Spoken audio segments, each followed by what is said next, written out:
All right, let's bring MKB in. Michael Kaskey-Blomain from 97.3 ESPN.com. Sixers Celtics tonight. I know Michael is a homeowner closing on his house, so appreciate you jumping on board, man. What's going on? Do you get that deal done? Signed, sealed? Yeah, man. I got it done. Just got back. He is a homeowner today. All right, Official. Congratulations to you. It's official. Thanks, man. I appreciate that. Yeah, brother. All right, so first off, me and you sitting there the other night, witnesses. Ben Simmons shot a three. Witness, right? We saw it with our own eyes. So after the game's over, you were in the locker room talking to some of the players and listening to what they had to say. You know, they were having some fun with it, but is this the beginning, in your mind, of Ben expanding his game? Yeah, to an extent. I think he realizes that, which he talked about after the game, that, the whole team has been encouraging him to shoot throughout the season. And I think he really is starting to realize with all the other, talents that team has now, the potential of the team, and that him, not even knocking these shots down, but just having the defense thinking that he might pull up for the shot is something that will work to open up the offense. I think that's something that he's known, but now that it's, something where he has all these other guys around him, that I think he knows that that could really take them to the next level. So it's something, he said he's not, same as basically said all year, he's not just going to come out firing shots, but when the opportunity presents itself like it did, in that Lakers game on Sunday when they were playing all the way back at the foul line and he kind of walked into it, I think if that opportunity is there, we're going to see him starting to take it more and more. How big for you is tonight's game, and to see how Boston defends him and how he comes out tonight? Because realistically, this is where it all started. I think it's pretty important for him to come out tonight and show again that, hey, you're going to sag off on me, I'll pull up from here. So I know not having Kyrie kind of diminishes this game a little bit, but it is still, in fact, if you lose to them without Kyrie, horrible. But how big mentally is tonight's game at home?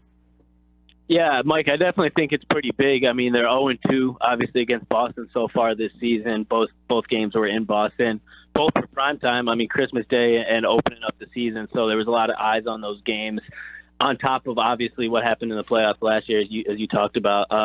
So I think there's a lot of motivation internally to beat Boston in general. And I think Ben has that same motivation there to, like you said, to kind of, this is where – his, the unwillingness to shoot was really magnified, in that playoff series against Boston. And he heard a lot about it, obviously, over the entire offseason.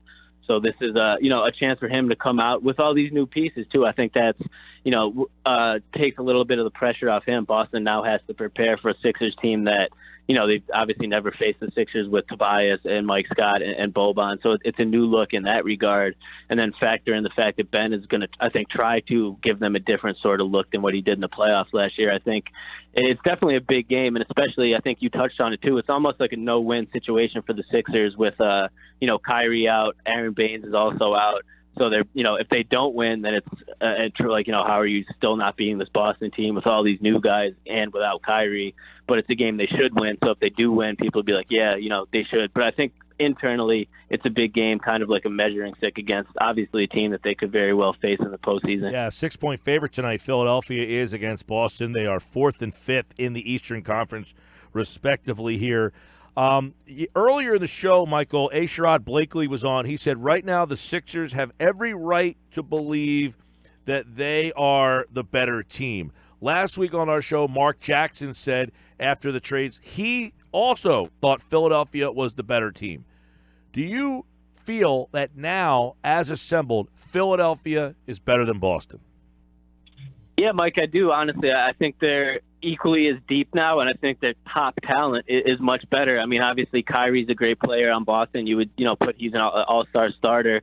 But then once you start to go down the roster, you could ask who's their second best player. Something actually I think you and I were talking about on Sunday. I mean, Al Horford, solid player. Jason Tatum, good young player, a lot of potential. Same with Jaylen Brown. But, I mean, when you look at that Sixers team from the top down, you're talking about Joel, established all-star starter, Ben, all-star, Jimmy Butler, multiple-time all-star. Obviously didn't make it this year, but he's an all-star player. Tobias should have been an all-star in the West this year. that's four, virtual all-star players. And then you start to look at the depth of guys like JJ, Boban, a contributor, TJ always been playing, Mike Scott, the other James Ennis, all these guys that they brought in that are veterans, that kind of neutralizes some of that depth. So in terms of, Boston, they had the depth going for them, but I think the Sixers really answered, that to a pretty good extent. And when you look at talent alone, which in a playoff series matters even more when you cut down the rotations a bit, the Sixers have the edge. I mean, obviously they have to prove it out on the court. Boston has been, got the better of them the past few years. But if in terms of on paper right now, I would definitely give the edge to Philly. I talked about this earlier in the show. I kind of had a little heated moment rant, Michael, where I said, look, I said it all summer. I didn't think Boston was head and shoulders better. I thought they were just going to be, a good team in the mix. To me, a lot of people, not myself, overvalued Boston. To me, that's a team with one star player in Kyrie. He's not an A star. He's a secondary star.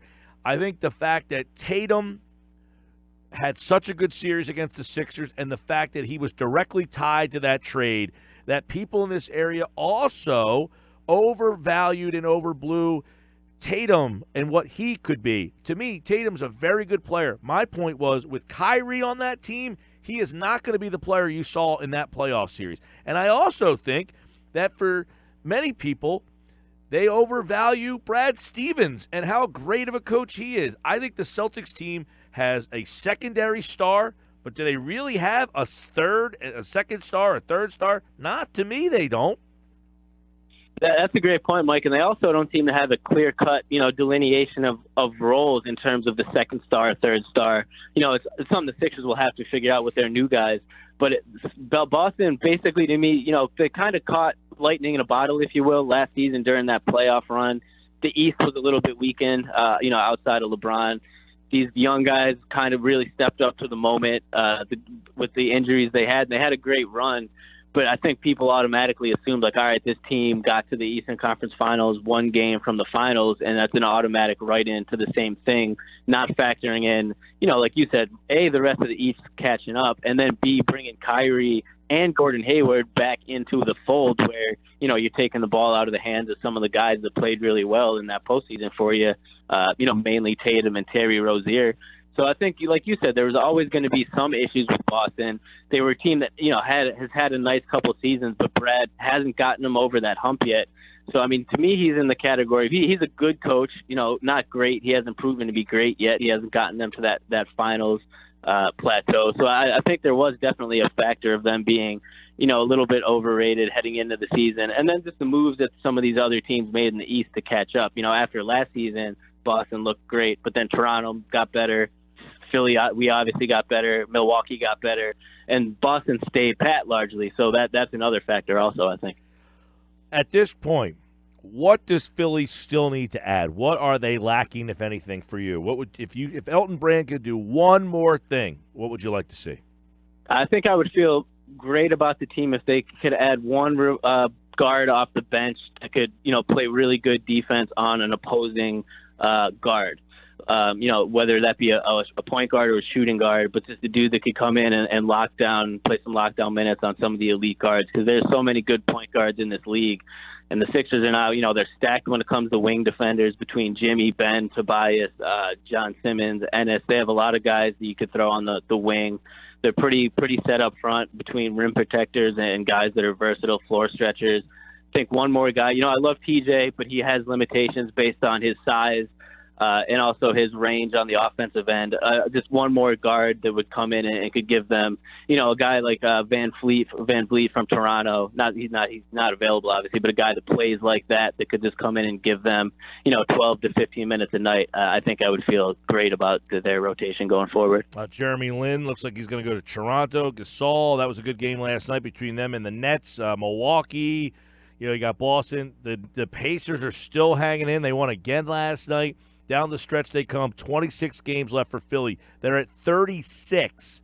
What is the high water number for you?